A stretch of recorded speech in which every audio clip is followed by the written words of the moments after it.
The smell was the first thing that betrayed the reality of the situation. It was not the metallic tang of blood or the clinical scent of a hospital, which would have been understandable. Instead, it was the suffocating, cloying sweetness of lavender sachets and warm lemon zest. It was the smell of a Sunday afternoon at a grandmother's house, a scent that should have been a trigger for safety, but instead acted as a jagged shard of glass against Mark's nerves. When Mark finally forced his eyelids open on the 22nd of June, 2025, the light was too bright, filtered through lace curtains that cast intricate, spiderweb shadows across the floor. He tried to move his hand to shield his eyes, but a sharp, heavy jerk stopped him. The sound was unmistakable, the rhythmic clink of galvanized steel. He was chained. A heavy shackle was bolted around his right ankle, the chain snaking toward the leg of a massive, Victorian-era oak bed. The room was a fever dream of childhood innocence. The walls were covered in faded wallpaper depicting dancing bears and carousel horses. Shelves lined the perimeter, packed with porcelain dolls that stared with unblinking, glassy eyes and wooden soldiers whose painted grins felt predatory. It was a nursery for a child who had never grown up, or perhaps for a man who was being forced to shrink. "You're awake, Alyoshenka," a voice croaked. It was soft, like the rustle of dry leaves, yet it carried an authority that made Mark's stomach turn. He turned his head slowly. Sitting in a high-backed rocking bridge in the corner was a woman who looked as though she had been fashioned from parchment and lace. She was tiny, her frame lost in a floral print dress and a perfectly starched white apron. Her hair was a cloud of silver, pinned neatly beneath a cap. She was stitching a plush rabbit, her needle moving with the terrifying precision of a surgeon. "My name is Mark," he rasped, his throat feeling as though it had been scrubbed with sandpaper. "Who are you? Where am I?" The rocking stopped. The woman looked up, and for a second, Mark saw a flash of something ancient and predatory in her milky blue eyes. Then, it vanished, replaced by a mask of wounded maternal concern. She set the rabbit down and stood, smoothing her apron. "Oh, you had such a fever, my sweet boy," she said, hobbling toward the bed. "The doctors, they said the trauma might make you forget. But you're home now. You're back with Mama. We won't not let the world hurt you ever again." She reached out to touch his forehead. Her hand was cold, impossibly cold, and smelled of damp earth. Mark flinched away, the chain rattling violently against the floorboards. "I do not know you. I was at the bus stop. I was going to work. Let me go." The woman's face did not change, but the air in the room seemed to grow heavier. She turned to a small nightstand where a floral tea set rested. She poured a cup of dark, amber liquid. The steam rose in swirling patterns, smelling of honey and something bitter, something that reminded Mark of crushed weeds. "Drink your tea, Alyosha. It helps with the confusion," she commanded. It was not a suggestion. Mark looked at the cup, then at the door, which was heavy wood with a gleaming brass deadbolt. He looked at the windows, which were reinforced with decorative but sturdy iron bars disguised as ivy vines. He was trapped in a dollhouse. "I'm not drinking anything," Mark hissed, pulling his knees to his chest as far as the chain would allow. The woman sighed, a sound of profound disappointment. She did not argue. She simply walked to the corner of the room and picked up a heavy pair of gardening shears. She began to snip at the air, the snip-snap sound echoing in the small space. "The last boy, he was stubborn too," she mused, her eyes fixed on the shears. "He did not want to be my Alyosha. He cried for his mother. He cried for his wife. But mothers and wives, they leave you. They die. They forget. A mother's love, however, that is eternal. It's the only thing that stays." He did not understand that until he was in the ground, feeding the zucchinis. She laughed then, a high, tinkling sound that ended in a wet cough. She set the shears down and walked back to him, pressing the warm cup against his lips. This time, Mark did not resist. The fear of the shears, of the earth, and of the silence in her eyes was greater than the fear of the tea. He drank. Within minutes, the dancing bears on the wallpaper began to spin, and the world dissolved into a hazy, lavender-scented gray. The first week was a blur of forced domesticity. Every morning, Adelaida Petrovna, as she called herself, would enter the room at exactly 7 o'clock. She would unchain him from the bed, but immediately hook the chain to a long wire that ran along the baseboard, allowing him to move between the bed, a small table, and a portable toilet behind a screen. She treated him like a toddler. She would wash his face with a rough flannel cloth, ignoring his protests and his attempts to push her away.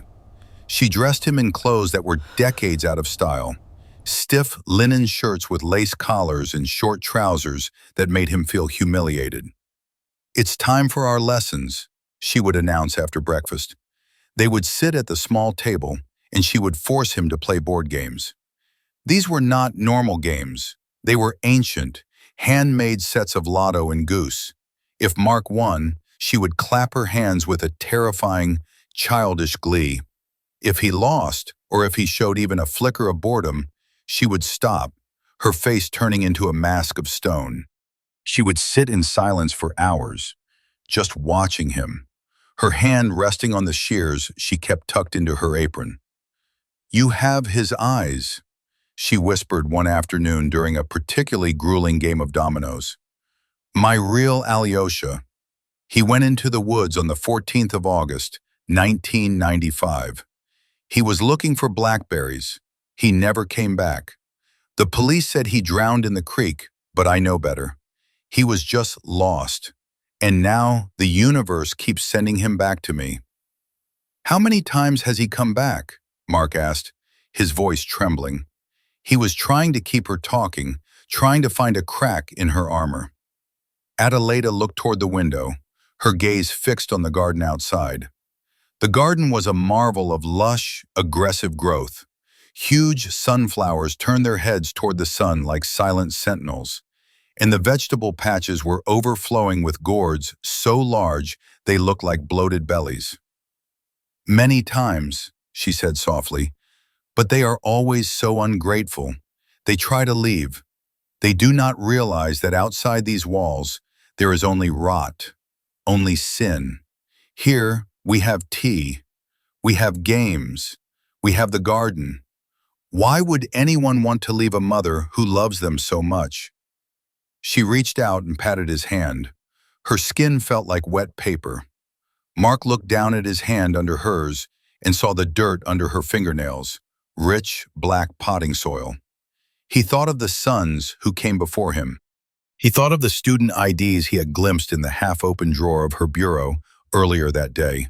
Young men with bright futures, all reduced to fertilizer for her prized zucchinis. Mark began to realize that his survival depended on his ability to be the perfect Alyosha. He started to mimic the behavior she expected. He stopped fighting the dressing sessions. He smiled when she entered the room. He even began to call her Mama, though the word felt like poison in his mouth. It worked. Adelaida began to trust him. She left the door ajar sometimes while she went to the kitchen. She stopped bringing the shears to every meal. She began to tell him more about the others, how Igor had been too loud, how Dmitri had tried to hit her, and how Sasha had almost made it to the fence before he tripped. "They were not my real son," she concluded, her eyes filling with tears. "But you feel different. You have the same soul. I can feel it humming under your skin." By the end of the second week, Mark had discovered the loose floorboard. It was hidden under the rug near the bed's foot. While Adelaida was out in the garden, singing lullabies to her tomatoes, Mark worked feverishly. He had managed to palm a heavy, tarnished silver spoon during dinner. Every night, under the cover of the heavy quilts, he scraped at the wood. The wood was old and dry, but the bolt holding the chain was deep. His fingers bled, and his nails were torn to the quick, but he did not stop. He could not stop. Every time he looked out the window and saw Adelaida standing over the compost pit with her shovel, he saw his own future. He found the IDs on the 10th day. Adelaida had left the room to get more yarn. Mark lunged for the bureau, his chain straining to its limit. He pulled the drawer open. Inside, nestled among locks of hair tied with blue ribbons, was a stack of cards. There was a driver's license for a boy named Kevin, 19, a student ID for Marcus, 21, a library card for Liam, 12 in total. Each face was young, full of life, and vaguely similar to his own: dark hair, pale skin, a certain softness in the jaw. He was the 13th. He felt a surge of nausea. These were not just names. They were lives snuffed out to satisfy the delusions of a lonely monster. He tucked the spoon back into his waistband as he heard the heavy, rhythmic thump drag of Adelaida's footsteps in the hallway. "Are you being a good boy, Alyosha?" she called out, her voice unnervingly cheerful. "Yes, Mama," Mark replied, his heart hammering against his ribs like a trapped bird.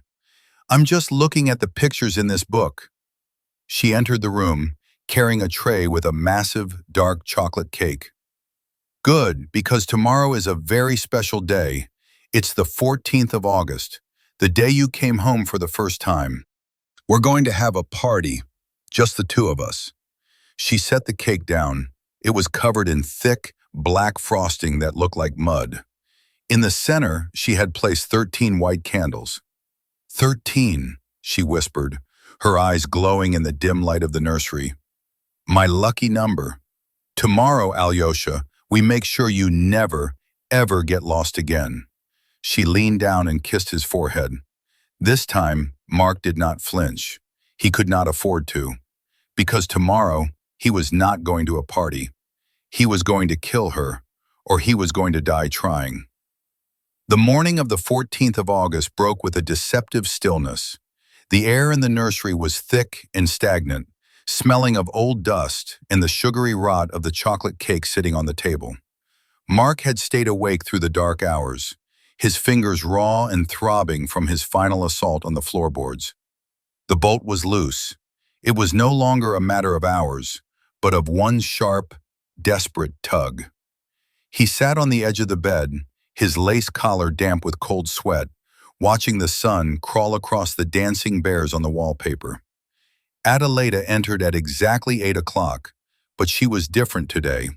She wore a dress of shimmering black silk, a morning gown from a century ago, and her face was painted with a grotesque amount of white powder and bright red rouge. She looked like a funeral doll brought to life by a cruel spell. "Happy birthday, my sweet boy," she whispered, her voice trembling with an unstable frequency. She did not unchain him from the bed today. Instead, she brought a basin of warm water and began to shave his face with a straight razor.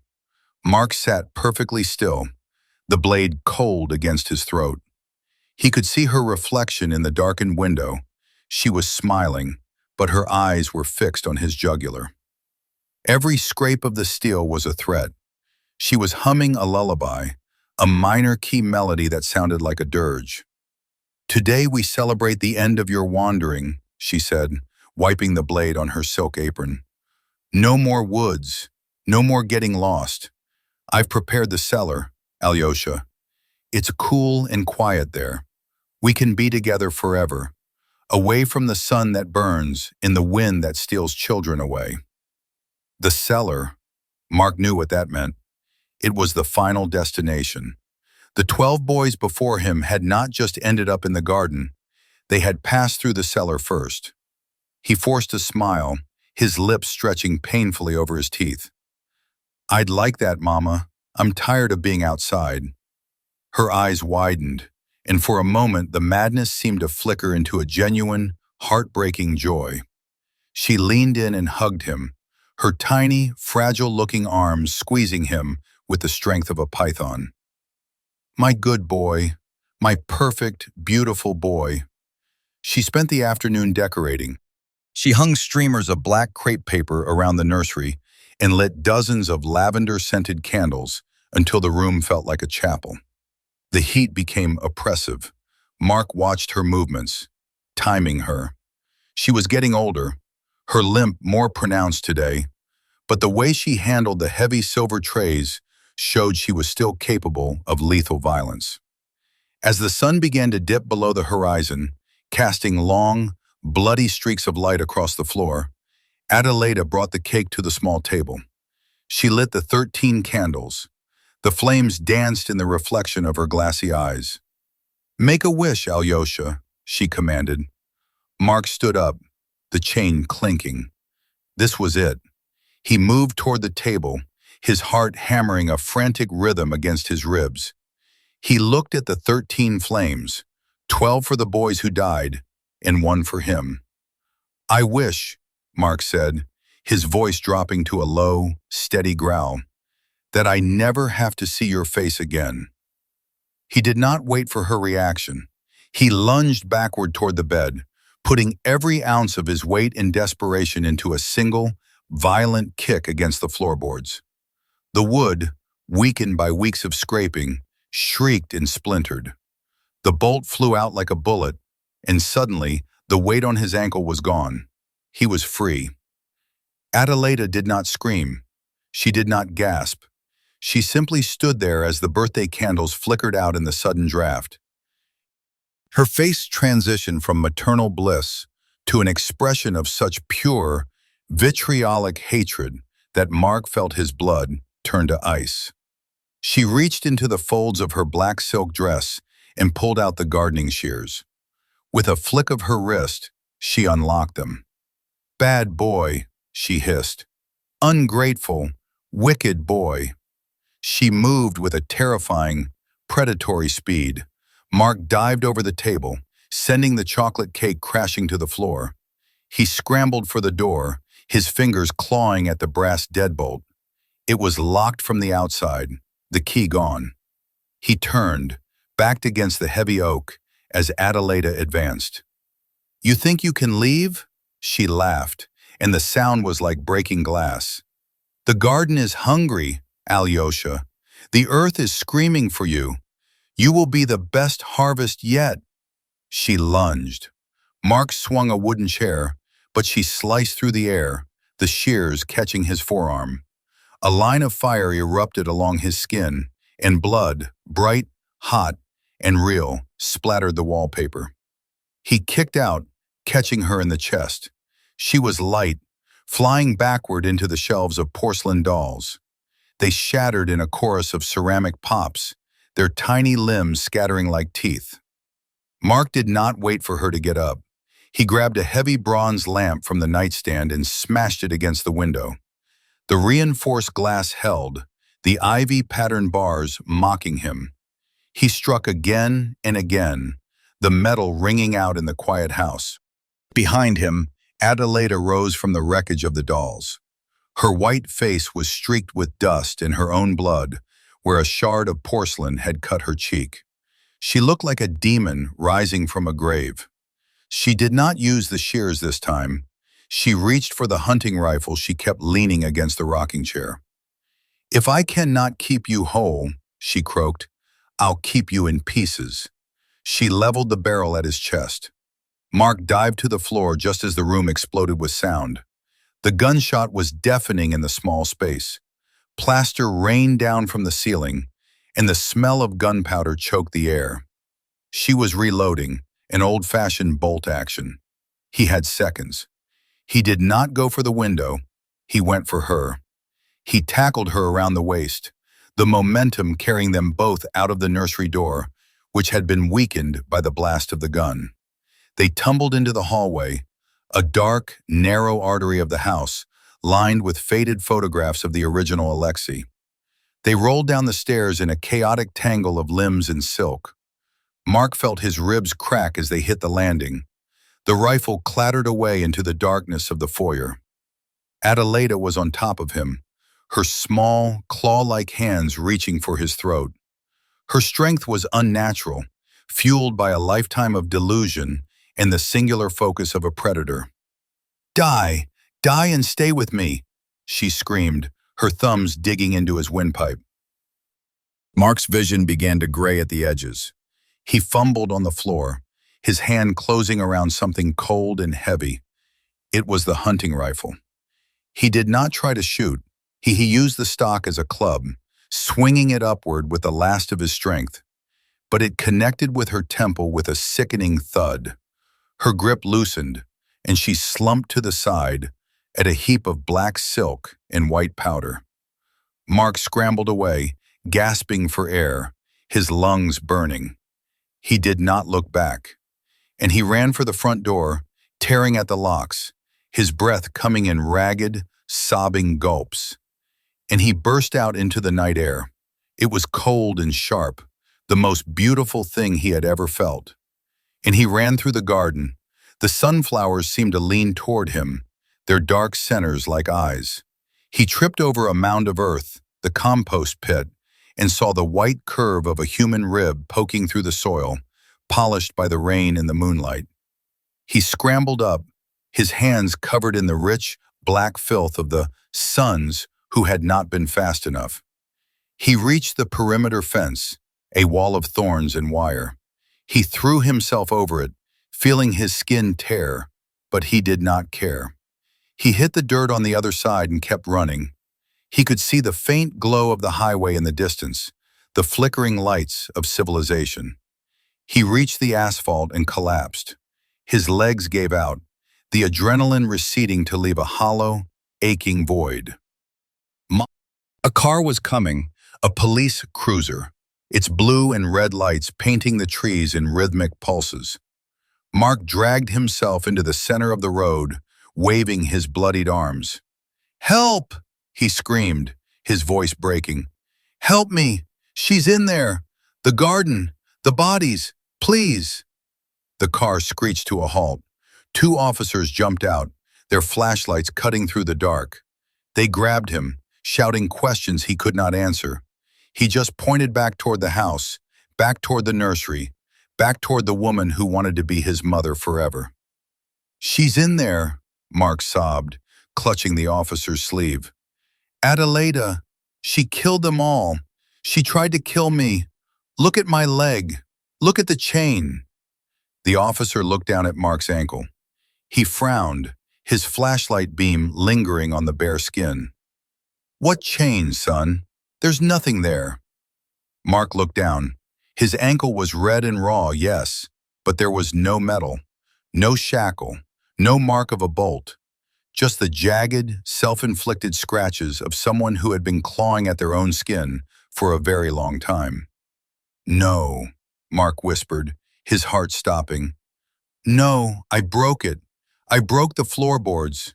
I killed her. She's in the house." The officers exchanged a look of pity and deep, professional weariness. "Son," the older officer said gently, "nobody has lived in that house since 1995. It's a ruin. We get calls about squatters there all the time." "I was there for weeks," Mark yelled, his voice rising to a frantic pitch. "The tea, the games, the bodies in the garden." "We'll check it out," the officer said, signaling his partner. "But let's get you to the hospital first. You've lost a lot of blood." As they drove away, Mark looked out the back window. The house stood on the hill, a dark, skeletal silhouette against the moon. For a split second, he saw a light flicker in the upstairs window, the nursery. A small, frail figure stood there, holding a candle, waving a lace handkerchief in a slow, rhythmic goodbye. And then the light went out. The hospital room was flooded with a cold, sterile fluorescent light that felt more hostile to Mark than the twilight of Adelaida's nursery. His hands were heavily bandaged, and his ankle, where he still felt the phantom weight of iron, had been treated with antiseptic. An investigator named Volkov sat at the edge of his bed, placing a clear plastic evidence bag on the thin sheets. Inside were the student IDs Mark had snatched from the bureau. Did you find them? Mark whispered, his voice a jagged ruin. Did you find the bodies in the garden? Did you find her? Volkov sat in silence for a long time, flipping through a thick manila folder. Mark, we searched the house and the garden. We tore up every square meter of that land. There are no bodies. There are no zucchinis or flowers. The entire lot has been overgrown with weeds and stinging nettles since the late 90s. There is no furniture in that house, no wallpaper with dancing bears. There is only rotted wood and rat droppings. Mark tried to sit up, but a sharp, lancing pain in his ribs pinned him back to the pillow. That's impossible. I ate that cake. I smelled the lavender. I saw her face inches from mine. And those documents, I carried them out of the house when I ran. The investigator sighed and pulled an old, yellowed photograph from his folder. It showed a young woman with a kind face holding a toddler. We found this in the archives. The woman's name was Adelaida. She did live in that house, and she did have a son named Alexei. He went missing on the 14th of August, 1995. She lost her mind with grief and died in total isolation 5 years later. Her body was not found for a month. The house has been an abandoned ruin ever since. But what about me? Mark felt the world around him begin to fray like old film. I was there. I remember the chain. Mark, Volkov leaned in, and there was a note in his voice that made Mark's blood turn to ice. We checked your past. You are not Mark. Mark is the name of a young man who went missing 3 years ago. Your real name is Alexei. You are that boy who disappeared in '95. You were found in the woods a week later, starving and traumatized, and you've spent the last 30 years in and out of state psychiatric facilities. Mark shook his head. It was a lie, a monstrous mistake. He remembered his life in the city, his job, his apartment. But the more he reached for those memories, the more transparent they became. He remembered Adelaida saying he always came back. On the 5th of May, 2025, you escaped from a high-security clinic, Volkov continued. Since then, you've been wandering the region. You found young men who, in your delusion, you believed were versions of yourself. You lured them to that ruined house. You were Adelaida and Alexei at the same time. You played out this theater with yourself, switching roles. But that is not the worst part. Volkov laid out a series of photos taken in the cellar of that house. The photos did not show garden beds. They showed the damp, cramped crawl space beneath the kitchen floorboards. There, in the dark, lay remains. 12 skeletons, neatly arranged in a row, each dressed in decaying, vintage children's clothing with lace collars. Each one had a tag around its neck with a name. You are not the victim, Alexei, the investigator said, his voice sounding like a gavel. You are the monster that woman's grief created. You kidnapped them, locked them in an empty room, and forced them to play games that did not exist. You fed them filth and rot, believing it was cake. And when they tried to run, you killed them with the same gardening shears we found in your backpack. Mark, or Alexei, screamed. It was the sound of a broken instrument. He looked at his hands and saw not bandages, but black earth. He remembered squeezing Adelaida's throat, but now he understood those were his own hands squeezing the life out of a terrified stranger who had simply been in the wrong place at the wrong time. The last victim was the real Mark, whose identity he had stolen to fill the void in his own mind.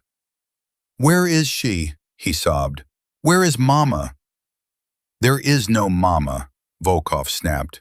There is only you and your 12 brothers in the cellar, and the 13th, who is lying in the morgue right now because you crushed his skull with the butt of a rifle you brought with you. At that moment, the ward door opened and a nurse walked in. She carried a tray with breakfast. On it sat a porcelain cup of tea and a slice of lemon cake. Mark looked at her and saw her face begin to pale, coating itself in white powder, her eyes turning into dull blue beads. Eat up, Alyoshenka, she whispered in a voice only he could hear. Mama is here. Mama will always be here. Mark looked at the investigator, but the man was no longer human. He had transformed into one of those porcelain dolls with a cracked face that stood on the shelves of his imaginary nursery. The hospital walls began to peel away, revealing wallpaper with dancing bears. In the windows sprouted iron vines of ivy. He realized he had never escaped. He was still there, in that house, sitting in the center of a hollow, reeking room, surrounded by corpses and ghosts. His escape was just another game, another act in an endless play he performed for himself to keep from drowning in the realization of what he had become. On the 22nd of June, 2026, Mark Alexei picked up a fork. He looked out the window, where the moonlight caught the large, waxy leaves of the zucchinis under which his brothers slept. He smiled. He was not afraid anymore. After all, Mama had made his favorite cake. He took a bite, tasting the raw earth and mold on his tongue, and it was the most delicious meal of his life. He heard the footsteps of orderlies in the hall, but to him, they were the sound of the chains he had forged for himself and would never dare to break. He was a good boy. He was home, and he knew that soon Mama would bring him a new friend for a game of lotto, the 14th one.